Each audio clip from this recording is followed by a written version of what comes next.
Corona virus नए नए रूप बदल कर लगातार सामने आ रहा है। अब कोविड का नया वेरिएंट JN1 दुनिया भर में तेजी से फैल रहा है, जिसे लेकर चिंता बढ़ रही है।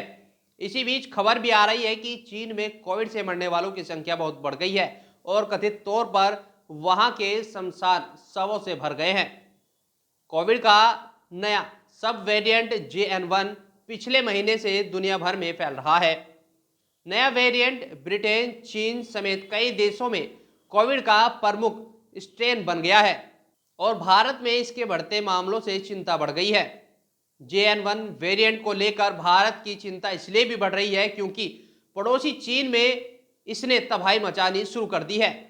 ब्रिटिश अखबार डेली स्टार ने अपनी एक रिपोर्ट में कहा है कि कोविड के इस वेरिएंट के फैलने से चीन में बड़ी संख्या में लोग मारे जा रहे हैं।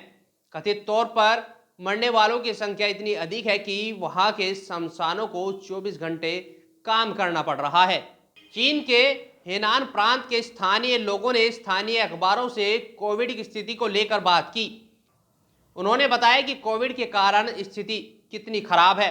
एक व्यक्ति ने दावा किया है कि सरकारी शमशानों में इतने अधिक मृतक लाए गए हैं कि भीड़ बढ़ी हुई है और शमशानों में 24 घंटे शव जलाए जा रहे हैं।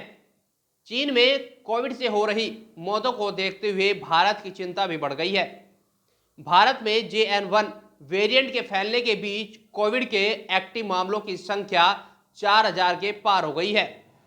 केंद्रीय स्वास्थ्य मंत्रालय ने सोमवार को कहा है कि एक दिन में 628 कोविड के नए मामले और केरल में एक व्यक्ति की मौत भी हुई है। केरल में ही कोविड के नए वेरिएंट JN का पहला मामला सामने आया था। नेशनल इंडियन मेडिकल एसोसिएशन के कोविड टास्क फोर्स के सह अध्यक्ष राजीव जयदेवन ने मीडिया से बात करते हुए कहा है कि कोविड से कुछ मौतें हुई है, लेकिन अधिकांश मामलों में अस्पताल में भर्ती होने की जरूरत नहीं होती है। गंभीर बीमारी केवल उन्हीं लोगों को होती है जो अधिक उम्र के हैं या फिर किसी बीमारी से जूझ रहे हैं। Variant new, whatever the new variant has come up, this is due to surveillance and testing. The main core thing is to capture all ILA cases and do the testing. That is number one. Number two, variant is not a new thing. It is a common thing. It is common nature of virus to have different variants. And clear cut, there is no direction from NCDC or Government of India regarding a stipulation of a negative atmosphere regarding this. Number four, every state is, as per guideline, every state is continuing their surveillance system for ILA-SRE cases. And there is a direction also for those patients who have ILA-SRE like symptoms to come forward, get them tested. So when we continue the surveillance and testing activity, and definitely because the number is low, we are sending them for genomic sequencing. If the genomic sequencing variants may come up, but it is not yet established, that is an area of concern, so that it will propagate, have a pandemic like that sort.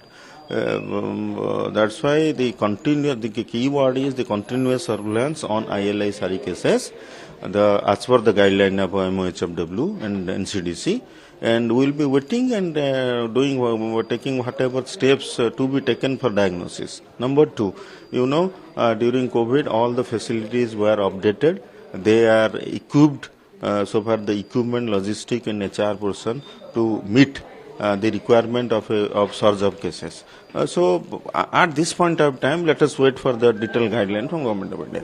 इस video के बारे में आपकी क्या राय है, हमें comments में जरूर करें और फैल रही कोरोना की इस बीमारी से आप भी बचे रहे और सावधानी बरतते रहे। अगर आप ये खबर फेसबुक पर देख रहे हैं तो वीडियो को लाइक करके पेज को फॉलो करें। इसके अलावा अगर आप इस खबर से यूट्यूब के जरिए जुड़े हैं तो चैनल को सब्सक्राइब करके बेल आइकन दबाना बिल्कुल ना भूलें। नमस्कार।